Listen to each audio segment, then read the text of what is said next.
Jenna шууд сандарч ихсэн тул Byrne хамгаалж хад хэлбэр шатны оршилцаа хамгаалж барихыг санаж болгоно. Тэр техний 20 чонын давлгааг устгасан ч хоёр төхөд бүжиг эжтэн сайж бар Misha руу бараг хашмантай байна. Нэг нь Byrne руу хажуунаас нь точлохыг шийдэх бөгөөд тоохгүй орхивол товсогчдыг хайрлуулдаг аюултай сөрөг нөлөөтэй мөсөн голом гарч ирэхэд тэр илүү гайхна. Тэр шууд бол хос горимдоо орж өшөөгийн доромжилсан мэт голмэр цавхиж бочно. Дараа нь хуурсан Ики миний бос болох цэвдэг Lord Ktumba гарч ирэн дараа хуур чадвар ашиглана. Byrne Америкийн шиг тоногчдтэй хийсэн олон тулаанаасаа үүнийг шууд танина. Jenna Carson хоёр тулааны дүнд төгсөж ярихч Misha хилээ хазан нөлөөг авчирч Byrne өндөр тэсвэртэй тул юу ч болоогүй мэт загсана. Тэр бүх хүчээрээ урагшсран бас хоцоо гэж хашгирах бөгөөд Misha хэдийн бүхэндэн түн дээрэнгөө хобол гэж сануулна. Тэр түүнийг дэмжихийн тулд араас нь хөөцөр томонгосодыг хаяхад хөрөв. Ямартай ч миний бас аюултай зэвдэг амьсгалаараа Byrne-ийг хөлдөөхийг шахагч тэр тийм хөврөх суулдаараа нэгэн бишээлээ. Тэр хүүдний сүрэн Yeti-гийн голыг шийдэмээрээ зөхөн. Хөрсөн аратан архирын хариу татлахыг санаж хэлэгч Byrne түүнээс чангаар хэрэн даваа байдлаа харуулж нөөрлөн чанга зөхөн. Тэр түүнийг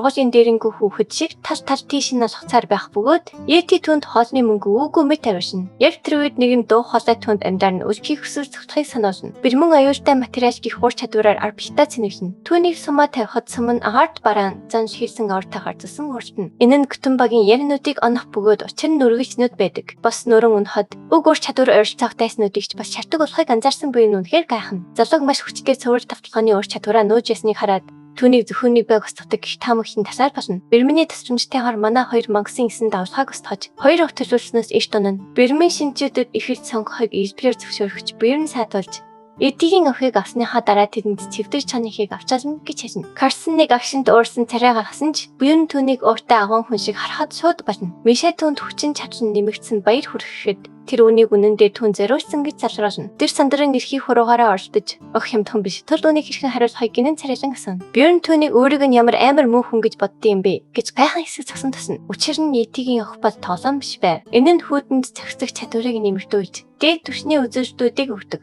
Бүхнээс илүүтэйгээр тэд ашигч хүчийн хүүдний тэсвэрийг асар их нэмэгдүүлдэг хүчтэй идэвхтэй уур чадвартай ховор цэнхэр түвшний хувьд барыг олж авчээ. Byrne түүнийг бүрэн хүчийг нь гаргахад түвшин нь арай бага байна гэж бодогч. Мөрөн өхөн түүнийг барьж аван сэрсэрч зовоохоо болж хариуд нь юу гэж байгаагаа хэлхийгүй байна. Тэр түүнд зөвхөн төр багийн гишүүдээс төлбөр авдаг. Мөн түүнтэй удаан хамт байхаар төлөж байгаа тул юу ч шаардлагагүй гэж зөөлөн хэлнэ. Тэр бас хэрэг түүний дэргэд үрдүүлдэг гэж байгаа бол эргэж тхебож гэж нэмж хэлсний дараа Misha гайхаж бас түшин хөгийнэ. Тэр чөтгөрөө гэж хэлээд эцэст нахиш ингэж тэр даруй сонин мэдрэмж авна. Дараа нь Byrne шинэхэн хоёроос юу сонгосныг нь асууна. Тэд зүгээр амар инээмсэрж хоёулын нь авахгүй гэж хэлснээр хоёр шинэ хүн яагаад ийм үнэтэй зүйлийг өргөдөөж байгааг түүнд маш их сэжигтэй санагдуулна. Залуу цэвдэг чонын өх түүнд тохирохгүй гэж хэлэхэд Byrne хариу сурч түүнийг цэвдэг чонын талаар юу мэдэх юм бэ гэж асууна. Шинэ хүн үүнийг ердөө 9-дүгээр 90-ийн зүйл гэж хэлээд дараа нь нэлүүдээр зүйл гарч ийн гэж бодно. Энэ нь Byrne-ийг талхаад чимээгүй аюулын төхөө өгч тэр шууд буруутгаас татгалзаж анхаарлаа энэ сай руу хандуулна. Тэр бас охийг зайлуулах нь маш их зарчтай гэж хэлэн татгалзана. Byrne энэ нь түүний нэгэн найдал сүйч эмэгтэйг тохирохгүй гэдэгтээ зөвшөөрнө. Гэсэн хэдий ч тэр тэдний сэжигтний жагсаалтаас сасахад бэлэн байсан тул энэ нөхцөл байдлыг бухимдалтай гэж үзнэ. Гэвч одоо тэдний хинэн ч аваагүй.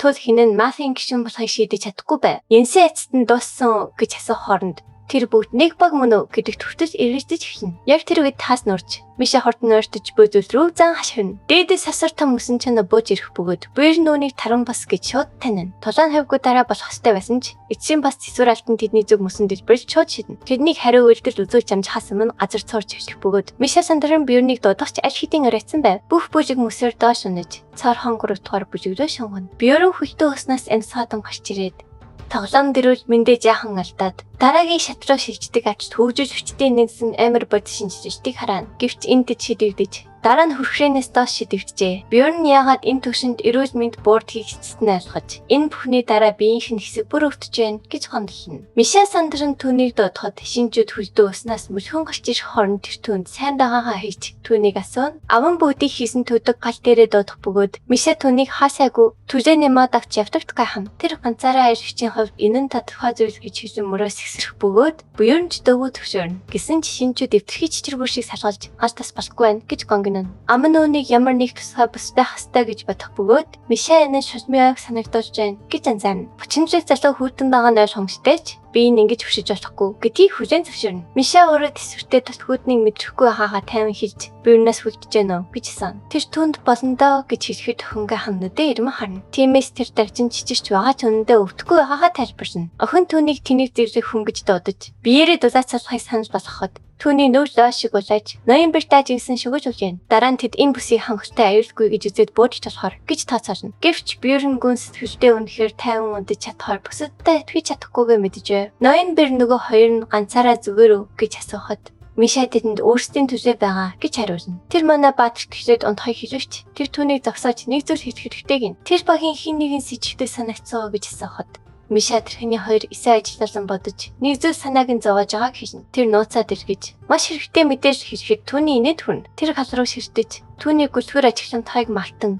эцэст нь хуурамч дөр яг хэн болохыг эвлүүлж айлхна. Ойролцоогоор 6 цагийн дараа тэ тайгуулаа үргэлжлүүлэх бөгөөд азар зоригтой хөрхийн тулд зөвхөн үндсэн замаа дахад хангалттай байв. Манай залуу мөсөн ханнаас өсрөн гарах 8 дугаар 90 бие мангасуудыг цахин устгах бөгөөд Мишач хацрахгүй. Шинэ хүн цохилтыг хаагаад инсайг дуудан энтхийн цохилтууд илүү хүн санагдж байна гэж сануулна. Учир нь бүсийн сөрөг нөлөө үржиж байв. Энэ хооронд биеийн тэдний төвчмж болохгүй байж урд шуумж караагүй атлаа гомдлохыг нь сансаад алга олчдэрч болоосэ гэж төгшөв. Хэдэн цагийн дараа тэд бүгд 7 дугаар 90 бие мангас хөлдөө мөсөн оркуудаар дөрвөн өрөөнд орж ирэв. Винсэ тэдэндээ тусдах хэрэгтэй юу гэж сандарсан өнгөөр асуухад аман цаг арчлгүй хөдлөв. Тэр оркуудтай харц мөргөж мөц. Тэд мөсөн шоронгоосоо хагаран гарч багийнхан дансгаа авахч төлөө олголгүй дайч хэллээ. Манай баатар бүгдийг байртаа орж 50 байхыг зандран хашгирав. Оркууд ойрт хүйд тэр анхаарсаа төвлөрүүлж мафийнхан юу сэдэж байгааг мэдгүйч магадгүй зүгээр шангасыг цэвэрлэхийг хичээж байж болохч санар сэрэмжтэй хаш идэв. Хүн цахилтыг хаахтаа тэр яг одоо шарахад хамгийн тарамжтай үе гэдгийг ойлгов. Тиймээс боломжтой байх үүднээс бодит хүчийн нүүн дарагт тулахар шийднэ. Шинж чүр цахилгаас арайжин үлчлэхэд аман мишагаас яагаад өөрийн залуудаа тасахгүй байгааг асуухад тэр зүгээр араас нь харж байна гэж хариулна. Бавхар иш шинжүүлийг изүүдэл ачаа гэж харан биен гэрчдэж жинхэнэ бавхадууд гаргаж ирсэн нь биерний ч гайхшруулв. Аратан бавхаркуудыг юу ч болоогүй юм шиг замаас арчиж хөвшин. Бавхарк харж байгаад тэр аман яаж үдийг хүртэл анцаараа амьд өрцнийг ойлгож байгаа. Гэвч мафийнхан хөдөлж амжихаас өмнө баваа бүх мангасыг устгачихвээ гэж тэр болгоомжлоо. Тиймээс тэр төлөвлөгөөнд шийдэж шууд цэхэлт аван өөрөө шийдэгдэн өнөв. Орк түүнийг газарч шидэхэд Миша нүдэндээ нулимстай жижигтэйгээр хашхирн түүнийг хөдөлж нэрийг нь дуудан хашхирна. Гэвч манай залуу цахилтын цагийг яв цав тааруулсан. Дуусгуулсан сэргээх хур чадвараараа толгоогоо хамгаалж чаджээ. Үүний дараа тэр үлдсэнийг нь Мишад даатгав. Шинэ залуу биерний зүгээр үү гэж хашхиран орк руу зогсохыг санаалсан уулзсан тавцав. Гэвч яг тэр үед нэг сум мангасыг нэрт харун гарч ирсэн нь залууг сандрахв. Мөсөн орк шидэн шившлэг хийхийг очиход Миша шин залууд толтойг хашгирч аман байлдааны тоглоомын тоглогч шиг өнхрөн дахин байгаа авна. Шидэн мөсөн хана босгосон тисам түүнийг тас шиг зүсэн гарч оркийн гавлын ясанд нэвт тасав. Мафийнхан юу ч хийгээгүй байхад багаатай эр бүх дайснуудыг дуусгах гэж бэрэн бодон ажигсан. Бэрдсэн бүх зүйл нь талаар болох гэж тэр дотроо харааж байтал одоо жижиглэхэ болж болно гэсэн дуу гарав. Бэрэн хөшиж орхиход уянсаа мөшилзэн хурган хоёгаас салж хамгийн дээд зэргийн нууцтай аратны алхаа идэвхжүүлээд довтлооны нэвтрэлтийг дээд зэгтэн хүргэж тасарчдгүй цасалдуу согшоо хор чадвараа ашиглав. Тэр зэвүүнээр инээмсэрсэн аманы гэдэс рүү шууд дүрээд өнөөхөн өөрт нь олон сая чулуу ашиг авчин гэж зарлав. Энэ хооронд манай залуу мафийнхан эцэст нь хөдөлж өөрийгөө ичсэн баяртай байв. Дуудлага замхран баваа алгаж ившгэд Миша биерний бусхайг хашгирч өрөвчийн нүрдүү тусгай юм цацгтав. Биер нь хөргээрээ огт харан босож зэрлэг урьлан чадвараараа нөрвсөн уянсаг байнд нь хөдөлгөөнгөө болгов. Тэр түүний рүү сүхээ далаасан ч эмэгтэй арайжин бултаж түүнийг яаж мэдсэнийг гайхан. Тэн нууцлалаа тэхэн идэвхжүүлэхийг хичээсэн ч өмнөх шалансын дээжийн хатны ачаар бүгжлэгдсэн байлаа. Ур чадвараа тайлбарлуулахыг хүсээгүй юм бол чи чимээгүй хасын гэж бодон буйн түүнийг дарамжилна. Тэр бүсийг яаж цэвэрлэхийг хэдийн мэддэм юм шиг хитрхи зааварчилсан. Ишхи асуултууд асууж исэн маш их сэжигтэй байв. Эмэгтэй юу ч мэдгүй юм шиг жүжиглэхийн хажуугаар гол алхмуудыг сануулж ясныг бэрн анзаарсан байжээ. Хэдэн цагийн өмнө Миша осонд унсны дараа эмэгтэй үнэр өөрчлөгдсөн гэж түүнд хэлсэн байв. Готос дээрх шорон нараадны үнээс гаштай байсан тул энэ нь түүнийг гол сэжигтэн болгожээ. Миша эргэлзэлгүй урагч руу дайран түүнийг дуусгахыг хичээнэ. Винсэ тэхэн болтож чадсан ч буйныг шууд мөргөж буян дугуй шидэмгэрээ түүнийг цахин цас буйжуулж ирэхв. Тэгсэн ч эмэгтэй хүл дээрээ татан үлдэж түүний хог шар шилдүр гэж дуудан холбон цайлж чадав. Яг энэ үед манай залуу түүнийг тоглогч гэдгийг ойлгоно. Гэвч одоо тэр ерөөсөө аюул зан шиглэж болсон тул энэ бүхэн хамаагүй. Араас нь оркгүй ирэхэд Миша бэрн сануулсан ч буян зэвсэг урьлааны ачаар одоогоор хинч хүршгүй байгаа талтаасангүй. Гэсэн хэдий ч тэр мангас толгоороо цохиод байхад харамсаж хөвсөн ч эцсийн бүсийг одоохондоо дуутахыг хүсээгүй тул зүгээр цогтыг дааж харахаар шийдэв. Түүнийг сад туцаар уянсын оргон цогтохыг хичээгч түнд цогтох газар байв. байхгүй тус буюу сандарсангүй. Мөсөн орхгүйд сэрмэгц таас нуран унаж энэ бүсээс гарах ганц гарцыг хаадаг гэдгийг мэдэхгүй байгаа бол тэр шинчүүсэн тодорхой. Тэр цовтож буй харвсуу хараагаа төлрүүлэхэд орх мөнөө засуугийн араас Симэртэн толгойсон дахин цохиж хичхэд Миша өрөөцөндөө Монголыг сатуулахыг санал болгов. Хоёр товсогч дахин нөр тусахад Уинсэ тусахын тактик хэрэгжихийг хичээгч буюу түүний өшөө хор чадварын хүлээх хугацаа дуустал цаг зав хожих гэж байгааг нэрт харав. Өөрөөр хэлбэл түүнд түүний хамгаалалтыг сэтлэх бодит дарга байхгүй ч арга барсандаа хичээсээр байв. Биерэн шийдэнгээ хүчтэй далайж түүний гарыг хэмбчин сүүрчин сүжээ гараас нь мулт цахан яаштай цогсоо. Одоо эмэгтэй бэрцэнд тэр таймнаар юу хийх гээд байсныг нь асуув. Эмэгтэй ямар нэг зүйл бодож олохыг хичээн ирж мурахч буйн хүлээсэнгүү. Тэр шийдэнгээ нөөсөнд буулгаж энэ зүйл яаж хуурцсныг нь гайхна. Түүний хэрэгслийг харахад шууд тулаанд зэрэгцсэн тодорхой байсан тул заримыг нь мушаад өгөхийг бодсон ч ихшээ түүнтэй тухайлан ярьцгаар шийдэв. Ямар ч байсан ихлээд тэр түүний бүх мөчийг хугалж хоёр дахь хоёгийг нь авахын тулд хэлбэрээ салхийг алдав. Эмэгтэй мөшөөхийг гойж ихсэхэд биер нь анханасаа яагаад тэдний араас тагсныг асуув. Эмэгтэй өөрийн хэн болохыг задрахаас айж хэлж давталсан нь аюулгүй гэж бодсноо хэлэхэд гүн түүнээс яагаад дангусыг нээснийг нь лавлан асуув. Уинсэ хүүтний зүрх зөвхөн энэ бүсээс сартдаг бөгөөд Монголд нь ердөө 8 дугаар 90 тул хэлбэрээ хожно гэж бодсноо хүлээн зөвшөөрөв. Гэвч эмэгтэй толгойд нэг юм орж ирэн түүнийг нээсэн хүн нь өөрөө гэдгийг биер нь яаж мэдсэнийг гэнт асуув. Биер нь молцсноо ухаан хөшиж мөнхөй сая хичээсэн ч эмэгтэй ихэд татан ойж өөрөг нь тавьж явуулахгүйн. Амьд өвдөхийн тулд маш их хичээсэн. Зүгээр гэртээ харахыг хүссэн гэж өөр нь дахин уусч згсэн. Түүнийг тоглогч гэдгийг мэдж байсан бол хизээч тавцлахгүй байсан гэж хэлээд бодит хүнийг алж болохгүй гэж гоё. Биер нь өөртөө ямар нэг зүйл хэл химээ хашгирахч гайхалтай тавин хിവэр үлдэнэ. Эмэгтэй ээжигээ дуудан гойход тэр түүнийг хорон мос үл гэж нэрлээд ганц ч хэлхүүгээр тусгаж систем өөр товсгчийг устгаснаар сэтгэлийн хүчийг нэмэгдүүлсэн амжилтыг тэмдэглэв. Биер нь сая юу хийснэ? Өөрт найдас эсвэл тогтлолын мөр байсан эсхийг бол хог хичээ харахад өндөрт бүтсэн. Эцэст нь амьд үрдэхийн тулд хийх ёстой зүйлж байсан тул энэ бүхэн үнэндээ хамаагүй байв. Тэгээд тэр Миша руу буцаар байв. Тэр түүнээс хаацныг нь асууж ямар нэг юм тохиолдсон байх гэж бодсноо хэлв. Яг энэ үед шин залуу оркийн хүн цахилтыг арайж хааж хойш шидэгдэн тасламж дуудав. Биер нь Мишад одоо мөсөн оркийг дайрч болохыг хэлээд ташрамын шинээр чадвараа туршиж үзхийг санал болгов. Тэр ирээ нэмэгдлэр цэнэглэж орх залууг хэрчийн даваан дээр дундуур нарж гарын таслан хайжээ. Тогтлохоо мөсөн гимж очруулсан бөгөөд хүүдний атрибутын сэргэлтийг зөксөдөгч хамгийн том давуу тал нь дайснаа саатуулдаг гэдгийг манай Баатар анзаарав. Мөсөн орк эсэргүүцэлтэй байсан тул гимтлэн зөвхөн богонд нь тархжээ. Гэвч жирийн монгос байсан бол тохоо хүртлээ хөдлөөнгүй болох байв. Тэр түнд энэ удаад хүзүүрөнд төвцөхийг хэлэхэд эмэгтэй орч тэмүүлж өөзгүүд авирч байгаа юм шиг оркийн хүзүүр рүү ирээ зав. Тэр энэ сайн байсан уу гэж асуув. Цахилч нь шууд тархинд нь тусан тал биер нь зөвшөөрөв. Бүх зүйл шийдэгцийн дараа тэр түүнээс бэлэн үү гэж асуугаад бижин гэж хижмэгцэн оркийн талхайг мөхөд цохиж нэг цэвэр цогтоор дуусхан бас талааныг хөвсөөлөв. Тэдний ард талын хан цурч гэрстэн бас тарин бүх шиг сэлэтээр өсрөн гарч ирв. Энэ намтан нь жирийн хүн чоноос бараг 2 дахин том бөгөөд өдөртөн ч түүндээ таарсныг биер нь саналаа. Тэрээр дааж хүлдэх нөлөөтэй мөсөн дугуй барьсан ч биер нь түүнийг 10 секундын дотор унгаж чадна гэж ярьлаа. Араад нь түүний шууд нэцлэхийг оролцсон ч биер нь хязбархан хааж дараа нь өөрийн зэсгээ санаатаагаар хаялаа. Бага зэрэглэлийн монгосууд мөн дайрч орж ирсэн ч манай хүү цавцгаан ургамд хэрэглээд тэр амтныг цавцгаан цол дарааг мэдэх тул цавцгаан скрас дорч ирсэн ажтай инэ. Асар том цавцгааны дэлбэрэл тасч том хүн чаныг шууд саажигтай болгов. Гэсэн хэдий ч монгос саажигтайгаар хадуужил чадвартай тул тэр санар сэрэмжээ алдсангүй. Гэвч Миша нэгдэж цавцгаан гранат шидэж ихснээр араадныг ирэхэд хүргэсэн тул юу ч өөрчлөгдсөнгүй. Дахин цавцгаанд цэхүүлэн чулуудаа шуудаа шиг өнхөд хэдийн ойрацсан байв. Биер нь унсан басцыг хараад дөнгөж 3 секунд бошныг анзаарч хоёулаа цавцгаан зэсгээр нүдэж эрхэн дараагийн шатлуу шилжив. 900 үед шин цэрэг шоконд орж зогсох заваа тэд давхрын басцыг хэлбэрхэн тосгоо. Миша түүнийг үнийг бас ахуулахыг хүсэж байгаа эсхийг асуухад тэр ихэндээ хэдийн шийдсэн гэж хэлв. Тэр түүнийг өргөж түлхэж алга болохоос өмнө яарчтай шингээж авахыг хэлв. Түүнийг шингээж авсны дараа би энэ цааш явахад бэлэн болгоч аван өвцөндөө ялж хэлв. Тэрээр ундаа гойж яхад Миша түүнийг амьд угаад цачирдв. Тэд тусахаар яарч түүнийг шууд тасгахыг шаардахад үнтэй ундааны нэгийг ашиглахаар шийдэв. Миша асгасан ч ямар ч өөрчлөлт гарсангүй. Харин биер нь энэ нөхөн сэргээлтийг зөксөд үзүүлж шингээгдсэн байж магадгүй гэж хортон таамаглав. Шин цэрэг сандарч шарханы тэрхгүй байх гэж ярьхад тэр залуу хорны сэрэг юм асууж Миша өгсөн боловч энэ нь хор биш. Шар хоёр дартуулдаг сөрөг нөлөө тул тус болохгүй манай хүү хигэнэ мэдж байв. Миша эргэж харан биерэнд дээд зэвсгийн ундаагаа өгөхийг хийсэн ч тэр түүний хүсэлтэд нүдэ ирмв. Эцэст нь тэр үнийг өгч шархаажмаар аниж эхлэхэд тийм ундаа чараа чамаа өөрчилж байгааг хараад сөрөг нөлөө ноцтой байх хэвээр биер нь анзаарав. Тэр шин цэрэг тайван байхыг хэлээд тэд олзоо хараахан хуваагүй байгааг анзаарав. Тэр авахаас татгалзаж байсан залуу руу зузаан уттай зүй шийдсэн ч биер нь ямар ч байсан гэсэн цаваагүй гэж шаардав. Мөн тэр залууг арай хитрхи санааж гэж бодон амийг нь тавсах мөнгө гэж үзхийг хэлэхэд Мишэ энэ сэрсэн ч юу ч хэлсэнгүй. Баахаагүй эцэст нь сэрж өөрийгөө атстай гэж хэлсэн ч бүрэн түүнийг амьд үддэггүй бол тэд асрын хашиг олох байсан тул дотроо баг зэрэг харамсан. Тэр залуу ундааны мөнгийг төлөхийг санаж босгоход ерөнхийдөө 1 сая байдаг зүйлийг 45 саяныг гаргаж ирэхийг хийж түүнийг гайхшруулв. Манай хүү зүгээр л тэнийг царайлж өмнө нь залсуусан асан даах гэж хэлэхэд аман зүгээр зэжтэй инээж зүйлийн үнцэн нөхцөл байдлаас хамаарч өөрчлөгддөг гэв. Одоогоор мөнгө байгаа тул тэрээр барьцаа болох дугаарчгдсан зүйлийг өгөв. Энэ нь үндсэндээ хүсээс аврагдах 3 боломж олгодог ховор зүйл байв. Бёрн чулууны орон дүүнийг авахлах уу гэж эргэлдэж байтал аман түүний яриаг тасалж жинхэнэ нэрийг нь хэрж Мишель цэцэрлүүлв. Тэр түүнийг үүнийг хэрхэн мэдж байгааг асуухад тэрээр тэдний өөрийнх нь төлөө хийсэн зүйлийг хизээч мартахгүй гэж хэлээд портлоор харав. Мишель бас гарахаар бичсэн ч Бёрн хийрцүүлж байгаа гэж хэлсэн түүнийг өөр замаар дагуулan хоёр мөсөн агуу руу хандтай алхав. Сүүлд нь тэр түүнд улаанаар гівт кристаль өгөхөд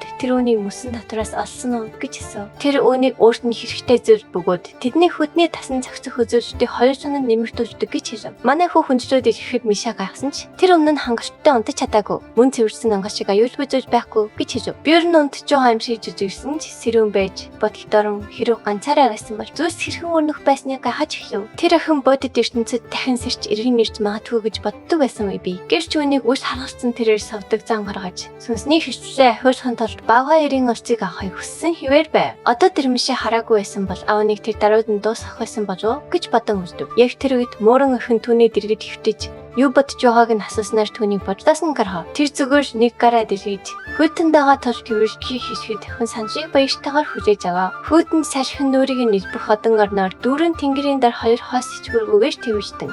Бьерн барах гэрт орхоноо ундаад өгөө. 3 дахь өдрөндөд кристаль агууруу буцаж ирээд Мишель шин таныг төхөөрөмжөд туршиж ямар ч хүчин чармаажтгүйгээр мөнгөсүүдийг зөсчв. Энэ нь түүний анхаарлыг даруй татсан дугаарчлагдсан зүйлж байх ёстойг манай хүү хортон гадарлахад охин энэ нь маш үнэтэй юу гэж асуув. Дараа нь тэр шууд үүнийг түнд санаж болгож өгөв. Бьерн түүнийг өөрийг нь юу гэж бодож байгааг бухимдаж зархаар шийдсэн үү гэдгийж бодоогүй байгаагаа хэлв. Мишель мөнгөсүүдийг ямар ч асуудалгүйгээр цэвэрлэж 2 дахь давхарсуу явах уу гэж асуухад Бьерн түүнд дадсан хэрэгтэй байгаа тул зөвшөөрөв. Хэдэн цаг агнасны дараа Мишель зэсгтээ тасж байгаад орцсон ч Бьерн насахад тэр дахин дадлага юм гэж бицв. Дараа нь тэр түүний туршлагаас залхуурч байна гэж буруутгасан ч түүний хар цохныг шууд томоотой болгоход хангалттай байв. Бьерн охиныг ийм хол ёсныг хараад баах мэдрэмж төрж ялангуяа түүнийг ийм хортон өөр исэн завна гэж бодоогүй байв. Хүү хүүийг нэвтрэх хүр чадвар хэрэгтэй ижигчин охины хувьд бассан гэсэн сэжигтэй бараг адилхан сайн байв. Энэ нь цаг хугацаа өнгөрөх тусам илүү ашигтай болдог.